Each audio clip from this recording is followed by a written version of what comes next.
जय श्री कृष्णा। श्रीमद् भागवत पुराण में आज हम प्रथम स्कंद के 7वां अध्याय अश्वत्थामा द्वारा द्रौपदी के पुत्रों का मारा जाना और अर्जुन के द्वारा अश्वत्थामा का मानमर्दन नामक अध्याय का श्रवण करेंगे। कथा आरंभ करते हैं। श्री शौनक जी ने पूछा, सूत जी, सर्वज्ञ सर्वशक्तिमान व्यास भगवान ने नारद जी का अभिप्राय सुन लिया, फिर उनके चले जाने पर उन्होंने क्या किया? श्री सूत जी ने कहा, ब्रह्म नदी सरस्वती के पश्चिम तट पर शम्याप्रास नाम का एक आश्रम है। वहाँ ऋषियों के यज्ञ चलते ही रहते हैं। वहीं व्यास जी का अपना आश्रम है। उसमें चारों ओर बेर का सुंदर वन है। उस आश्रम में बैठकर उन्होंने आचमन किया और स्वयं अपने मन को समाहित किया।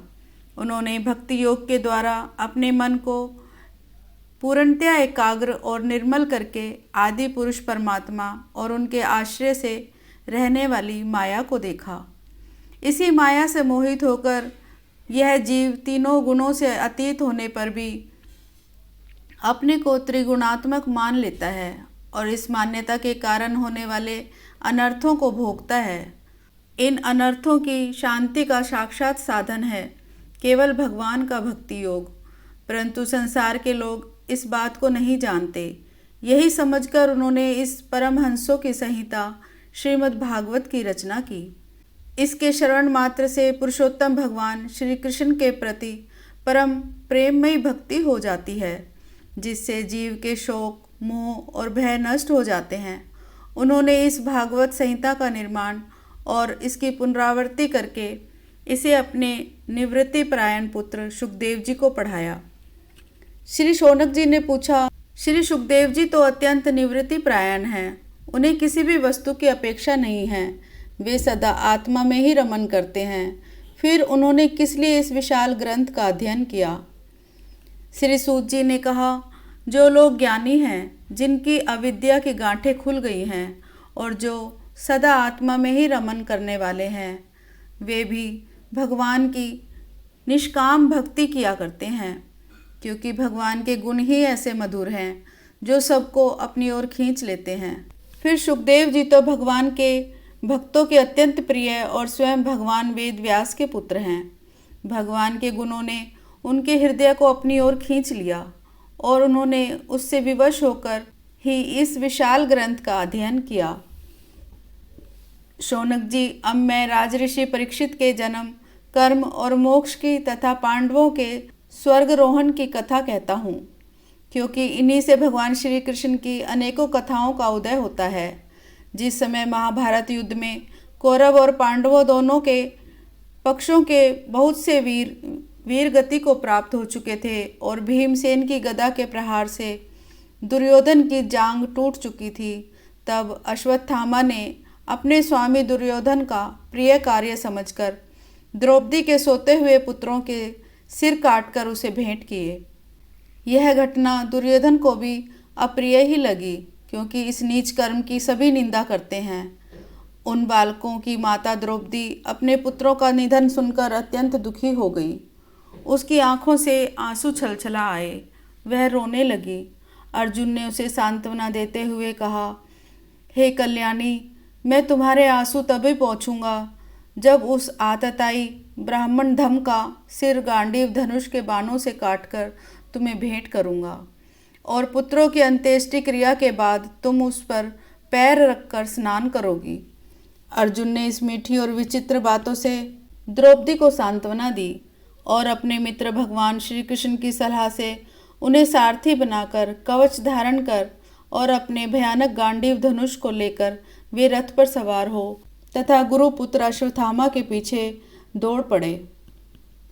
बच्चों की हत्या से अश्वत्थामा का भी मन उद्विग्न हो गया था। जब उसने दूर से ही देखा कि अर्जुन मेरी ओर झपटे हुए आ रहे हैं, तब वह अपने प्राणों की रक्षा के लिए पृथ्वी पर जहाँ तक भाग सकता था रुद्र से भयभीत सूर्य की भांति भागता रहा। जब उसने देखा कि मेरे रथ के घोड़े थक गए हैं और मैं बिल्कुल अकेला हूँ, तब उसने अपने को बचाने का एकमात्र साधन ब्रह्मास्त्र ही समझा। यद्यपि उसे ब्रह्मास्त्र को लौटाने की विधि मालूम न थी, फिर भी प्राण संकट देखकर उसने आचमन किया और ध्यानस्थ होकर ब्रह्मास्त्र का संधान किया। उस अस्त्र से सब दिशाओं में एक बड़ा प्रचंड तेज फैल गया। अर्जुन ने देखा कि अब तो मेरे प्राणों पर ही आ बनी है। तब उन्होंने श्री कृष्ण से प्रार्थना की। अर्जुन ने कहा, श्री कृष्ण, तुम सच्चिदानंद स्वरूप परमात्मा हो, तुम्हारी शक्ति अनंत है। तुम ही भक्तों को अभय देने वाले हो। जो संसार की धधकती हुई आग में जल रहे हैं, उन जीवों को उससे उबारने वाले एकमात्र तुम ही हो। तुम प्रकृति से परे रहने वाले आदि पुरुष साक्षात परमेश्वर हो। अपनी चित्त शक्ति से बहिरंग और त्रिगुणमयी माया को दूर भगाकर अपने अद्वितीय रूप में स्थित हो। वहीं तुम अपने प्रभाव से माया मोहित जीवों के लिए धर्म आदि रूप कल्याण का विधान करते हो। तुम्हारा यह अवतार पृथ्वी का भार हरण करने के लिए और तुम्हारे अनन्य प्रेमी भक्तजनों के निरंतर स्मरण ध्यान करने के लिए है। स्वयं प्रकाश स्वरूप श्री कृष्ण, यह भयंकर तेज सब ओर से मेरी ओर आ रहा है। यह क्या है, कहाँ से, क्यों आ रहा है, इसका मुझे बिल्कुल पता नहीं है। भगवान ने कहा, अर्जुन, यह अश्वत्थामा का चलाया हुआ ब्रह्मास्त्र है। यह बात समझ लो कि प्राण संकट उपस्थित होने से उसने इसका प्रयोग तो कर दिया है, परंतु वह इस अस्त्र को लौटाना नहीं जानता। किसी भी दूसरे अस्त्र में इसको दबा देने की शक्ति नहीं है। तुम शस्त्र अस्त्र विद्या को भली भांति जानते हो। ब्रह्मास्त्र के तेज से ही इस ब्रह्मास्त्र की प्रचंड आग को बुझा दो। सूत जी कहते हैं, अर्जुन विपक्षी वीरों को मारने में बड़े प्रवीण थे। भगवान की बात सुनकर उन्होंने आचमन किया और भगवान की परिक्रमा करके ब्रह्मास्त्र के निवारण के लिए ब्रह्मास्त्र का ही संधान किया। बाणों से वेष्टित उन दोनों ब्रह्मास्त्रों के तेज प्रलयकालीन सूर्य एवं अग्नि के समान आपस में टकराकर सारे आकाश और दिशाओं में फैल गए और बढ़ने लगे। तीनों लोकों को जलाने वाली उन दोनों अस्त्रों की बढ़ी हुई लपटों से प्रजा जलने लगी और उसे देखकर सबने यही समझा कि यह प्रलय काल की सांवर्तक अग्नि है। उस आग से प्रजा का और लोकों का नाश होते देखकर भगवान की अनुमति से अर्जुन ने उन दोनों को ही लौटा लिया। अर्जुन की आंखें क्रोध से लाल लाल हो रही थीं। उन्होंने झपटकर उस क्रूर अश्वत्थामा को पकड़ लिया और जैसे कोई रस्सी से पशु को बांध ले वैसे ही बांध दिया। अश्वत्थामा को बलपूर्वक बांधकर अर्जुन ने जब शिविर की ओर ले जाना चाहा, तब उनसे कमल नयन भगवान श्री कृष्ण ने कुपित होकर कहा, अर्जुन, इस ब्राह्मण धम को छोड़ना ठीक नहीं है। इसको तो मार ही डालो। इसने रात में सोए हुए निरपराध बालकों की हत्या की है। धर्मवेता पुरुष, असावधान मत वाले पागल, सोए हुए बालक, स्त्री, विवेक ज्ञान शून्य, शरणागत, रथहीन और भयभीत शत्रु को कभी नहीं मारते, परंतु जो दुष्ट और क्रूर पुरुष दूसरों को मारकर अपने प्राणों का पोषण करता है, उसका तो वध ही उसके लिए कल्याणकारी है। क्योंकि वैसी आदत को लेकर यदि वह जीता है तो और भी पाप करता है और उन पापों के कारण नरकगामी होता है। फिर मेरे सामने ही तुमने द्रौपदी से प्रतिज्ञा की कि मानवती, जिसने तुम्हारे पुत्रों का वध किया है, उसका सिर मैं उतार कर लाऊंगा। इस पापी कुलंगार आतताई ने तुम्हारे पुत्रों का वध किया है और अपने स्वामी दुर्योधन को भी दुख पहुंचाया है। इसलिए अर्जुन, इसे मार ही डालो। भगवान श्री कृष्ण ने अर्जुन के धर्म की परीक्षा लेने के लिए इस प्रकार उसे प्रेरणा की, परंतु अर्जुन का हृदय महान था। यद्यपि अश्वत्थामा ने उनके पुत्रों की हत्या की थी, फिर भी अर्जुन के मन में गुरुपुत्र को मारने की इच्छा नहीं हुई। इसके बाद अपने मित्र और सारथी श्री कृष्ण के साथ वे अपने युद्ध शिविर में पहुँचे। वहाँ अपने मृत पुत्रों के लिए शोक करती हुई द्रौपदी को उसे सौंप दिया। द्रौपदी ने देखा कि अश्वत्थामा पशु की तरह बांधकर लाया गया है।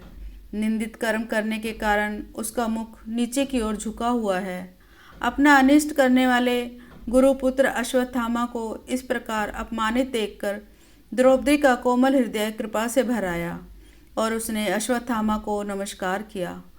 गुरुपुत्र का इस प्रकार बांधकर लाया जाना सती द्रौपदी को सहन नहीं हुआ।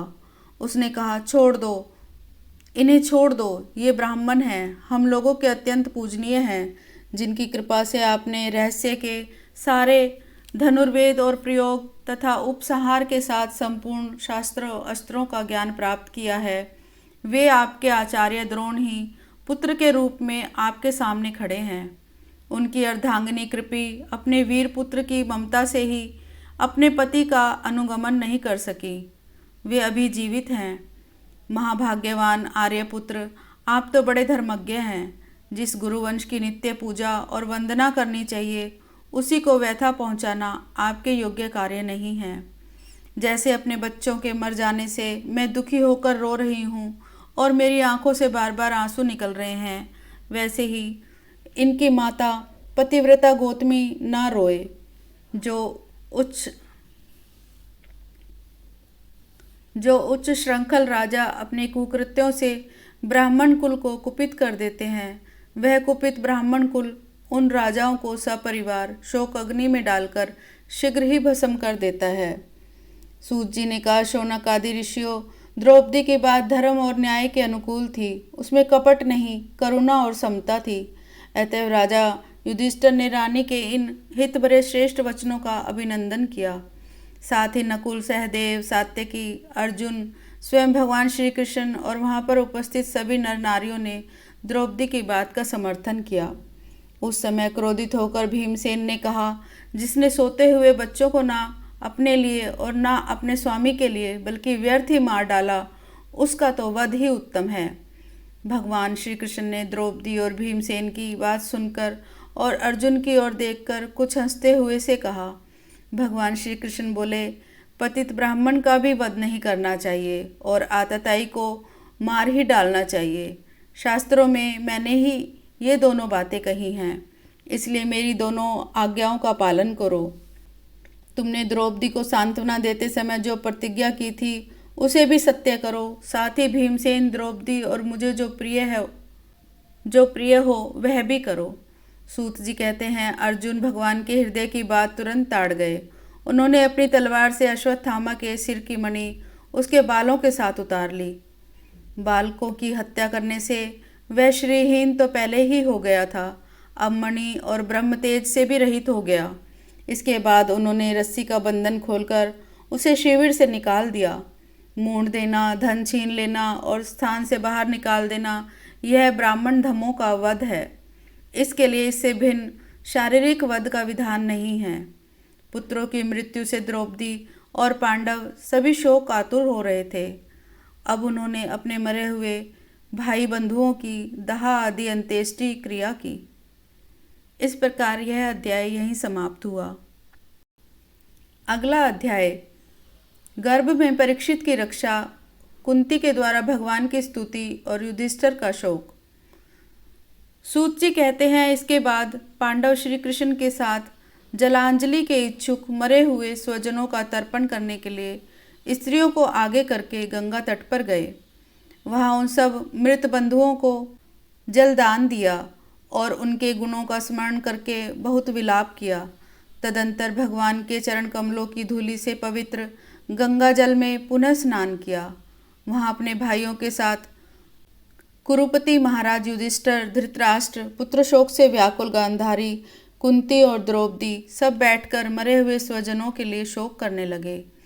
भगवान श्री कृष्ण ने धौम्यादि मुनियों के साथ उनको सांत्वना दी और समझाया कि संसार के सभी प्राणी काल के अधीन हैं, मौत से किसी को कोई बचा नहीं सकता। इस प्रकार भगवान श्री कृष्ण ने अजात शत्रु महाराज युधिष्ठिर को उनका वह राज्य जो धूर्तों ने छल से छीन लिया था वापस दिलाया और द्रौपदी के केशों का स्पर्श करने से जिनकी आयु क्षीण हो गई थी, उन दुष्ट राजाओं का वध कराया। साथ ही युधिष्ठिर के द्वारा उत्तम सामग्रियों से तथा पुरोहितों से 3 अश्वमेघ यज्ञ कराए।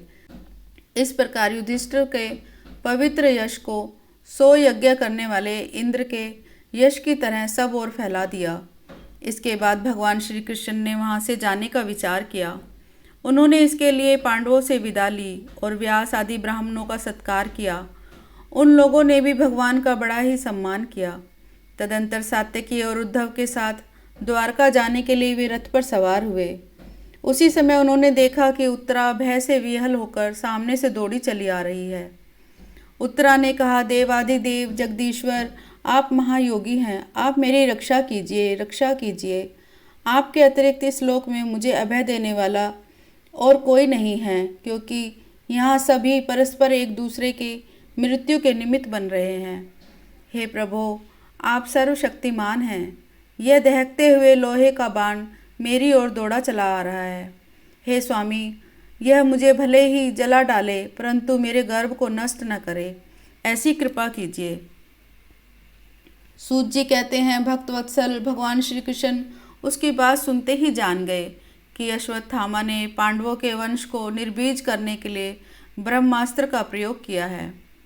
शौनक जी, उसी समय पांडवों ने भी देखा कि जलते हुए 5 बाण हमारी ओर आ रहे हैं, इसलिए उन्होंने भी अपने अपने अस्त्र उठा लिए। सर्वशक्तिमान भगवान श्री कृष्ण ने अपने अनन्य प्रेमियों पर, शरणागत भक्तों पर बहुत बड़ी विपत्ति आई जानकर अपने निज अस्त्र सुदर्शन चक्र से उन निज जनों की रक्षा की। योगेश्वर श्री कृष्ण समस्त प्राणियों के हृदय में विराजमान आत्मा हैं। उन्होंने उत्तरा के गर्भ को पांडवों की वंश परंपरा चलाने के लिए अपनी माया के कवच से ढक दिया। शौनक जी, यद्यपि ब्रह्मास्त्र अमोघ है और उसके निवारण का कोई उपाय भी नहीं है, फिर भी भगवान श्री कृष्ण के तेज के सामने आकर वह शांत हो गया। यह कोई आश्चर्य की बात नहीं समझनी चाहिए, क्योंकि भगवान तो स्वयं सब जानते हैं। वे ही अपनी निज शक्ति माया से स्वयं अजन्मा होकर भी इस संसार की सृष्टि, रक्षा और संहार करते हैं। जब भगवान श्री कृष्ण जाने लगे, तब ब्रह्मास्त्र की ज्वाला से मुक्त अपने पुत्रों के और द्रौपदी के साथ सती कुंती ने भगवान श्री कृष्ण की इस प्रकार स्तुति की। कुंती ने कहा, आप समस्त जीवों के बाहर और भीतर एक रस स्थित हैं, फिर भी इंद्रियों और वृत्तियों से देखे नहीं जाते, क्योंकि आप प्रकृति से परे आदि पुरुष परमेश्वर हैं। मैं आपको नमस्कार करती हूँ। इंद्रियों से जो कुछ जाना जाता है उसकी तह में आप विद्यमान रहते हैं और अपनी ही माया के पर्दे से अपने को ढके रहते हैं। मैं अबोध नारी आप अविनाशी पुरुषोत्तम को भला कैसे जान सकती हूँ। जैसे मूढ़ लोग दूसरा भेष धारण किए हुए नट को प्रत्यक्ष देखकर भी नहीं पहचान सकते, वैसे ही आप दिखते हुए भी नहीं दिखते। आप शुद्ध हृदय वाले, विचारशील, जीवन मुक्त परमहंसों के हृदय में अपनी प्रेममयी भक्ति का सृजन करने के लिए अवतीर्ण हुए हैं। फिर हम अल्पबुद्धि स्त्रियां आपको कैसे पहचान सकती हैं। आप श्री कृष्ण, वासुदेव, देवकी नंदन, नंद गोप के लाडले लाल गोविंद को हमारा बारंबार प्रणाम है, जिनकी नाभि से ब्रह्मा का जन्म स्थान कमल प्रकट हुआ है, जो सुंदर कमलों की माला धारण करते हैं, जिनके नेत्र कमल के समान विशाल और कोमल हैं, जिनके चरण कमलों में कमल का चिन्ह है। श्री कृष्ण, ऐसे आपको मेरा बारंबार नमस्कार है। ऋषिकेश, जैसे आपने दुष्ट कंस के द्वारा कैद की हुई और चीरकाल से शोकग्रस्त देवी की रक्षा की थी, वैसे ही पुत्रों के साथ मेरी भी आपने बार बार विपत्तियों से रक्षा की है। आप ही हमारे स्वामी हैं, आप सर्वशक्तिमान हैं। श्री कृष्ण, कहाँ तक गिनाऊं। विष से, लाक्षागृह की भयानक आग से, हिडम्ब आदि राक्षसों की दृष्टि से, दुष्टों की द्यूत सभा से, वनवास की विपत्तियों से और अनेक बार युद्धों में अनेक महारथियों के शस्त्र अस्त्रों से और अभी अभी इस अश्वत्थामा के ब्रह्मास्त्र से भी आपने ही हमारी रक्षा की है। हे जगत गुरु, हमारे जीवन में सर्वदा पद पद पर विपत्तियां आती रहे, क्योंकि विपत्तियों में ही निश्चित रूप से आपके दर्शन हुआ करते हैं और आपके दर्शन हो जाने पर जन्म मृत्यु के चक्कर में नहीं आना पड़ता। ऊंचे कुल में जन्म, ऐश्वर्य, विद्या और संपत्ति के कारण जिसका घमंड बढ़ रहा है, वह मनुष्य तो आपका नाम भी नहीं ले सकता, क्योंकि आप तो उन लोगों को दर्शन देते हैं जो अकिंचन हैं। आप निर्धनों के परम धन हैं। माया का प्रपंच आपका स्पर्श भी नहीं कर सकता। आप अपने आप में ही विहार करने वाले परम शांत स्वरूप हैं। आप ही कैवल्य मोक्ष के अधिपति हैं। आपको मैं बारंबार नमस्कार करती हूँ। मैं आपको अनादि अनंत सर्वव्यापक सबके नियंता काल रूप परमेश्वर समझती हूँ। संसार के समस्त पदार्थ और प्राणी आपस में टकराकर विषमता के कारण परस्पर विरुद्ध हो रहे हैं, परंतु आप सब में समान रूप से विचर रहे हैं। हे भगवान, आप जब मनुष्यों की सी लीला करते हैं तब आप क्या करना चाहते हैं, यह कोई नहीं जानता। आपका कभी कोई ना प्रिय है और ना अप्रिय। आपके संबंध में लोगों की बुद्धि ही विषम हुआ करती है। आप विश्व की आत्मा हैं, विश्व रूप हैं। ना आप जन्म लेते हैं और ना कर्म ही करते हैं, फिर भी पशु पक्षी मनुष्य ऋषि जलचर आदि में आप जन्म लेते हैं और उन योनियों के अनुरूप दिव्य कर्म भी करते हैं। यह आपकी लीला ही तो है। जब बचपन में आपने दूध की मटकी फोड़कर यशोदा मैया को खिजा दिया था और उन्होंने आपको बांधने के लिए हाथ में रस्सी ली थी, तब आपकी आंखों में आंसू छलक आए थे। काजल कपोलों पर बह चला था, नेत्र चंचल हो रहे थे और भय की भावना से आपने अपने मुख को नीचे की ओर झुका लिया था। आपकी उस दशा का लीला छवि का ध्यान करके मैं मोहित हो जाती हूँ। भला जिससे भय भी भय मानता है, उसकी यह दशा। आपने अजन्मा होकर भी जन्म क्यों लिया? इसका कारण बतलाते हुए कोई कोई महापुरुष यूँ कहते हैं कि जैसे मलयाचल की कीर्ति का विस्तार करने के लिए उसमें चंदन प्रकट होता है, वैसे ही अपने प्रिय भक्त पुण्यश्लोक राजा यदु की कीर्ति का विस्तार करने के लिए ही आपने उनके वंश में अवतार ग्रहण किया। दूसरे लोग यूँ कहते हैं कि वसुदेव और देवकी ने पूर्व जन्म में आपसे यही वरदान प्राप्त किया था, इसलिए आप अजन्मा होते हुए भी जगत के कल्याण और दैत्यों के नाश के लिए उनके पुत्र बने हैं। कुछ और लोग तो यूँ कहते हैं कि यह पृथ्वी दैत्यों के अत्यंत भार से समुद्र में डूबते हुए जहाज की तरह डगमगा रही थी, पीड़ित हो रही थी। तब ब्रह्मा की प्रार्थना से उसका भार उतारने के लिए ही आप प्रकट हुए। कोई महापुरुष यूँ कहते हैं कि जो लोग इस संसार में अज्ञान, कामना और कर्मों के बंधन में जकड़े हुए पीड़ित हो रहे हैं, उन लोगों के लिए श्रवण और स्मरण करने योग्य लीला करने के विचार से ही आपने अवतार ग्रहण किया है।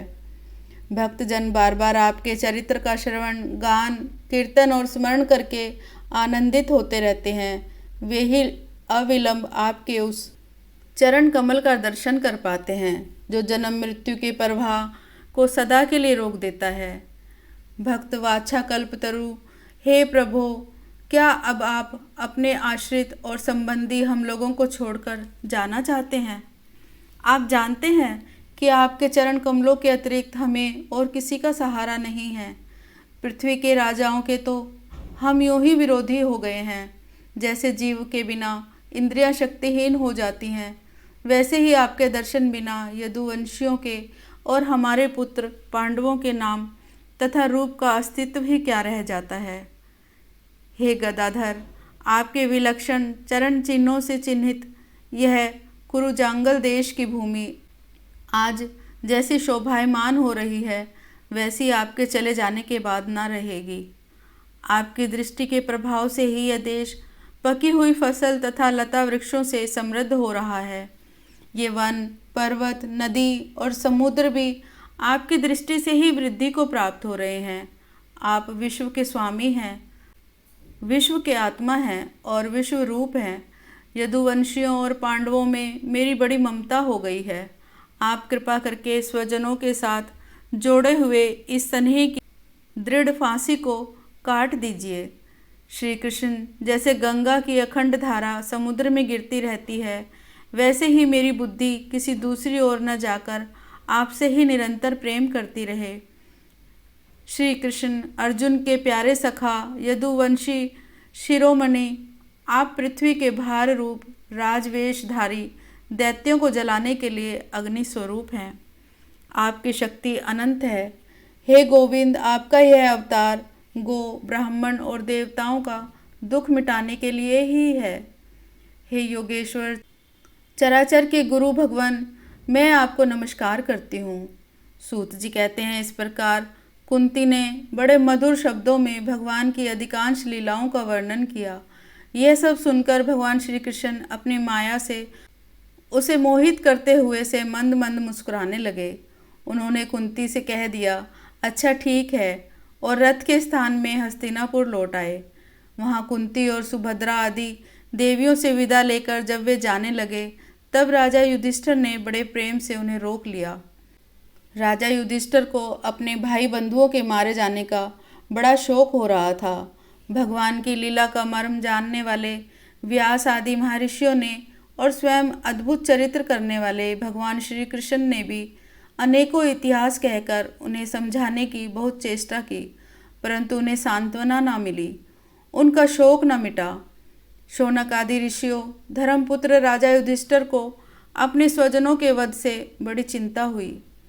वे अविवेक युक्त चित्त से स्नेह और मोह के वश में होकर कहने लगे, भला मुझ दुरात्मा के हृदय में बदमूल हुए इस अज्ञान को तो देखो।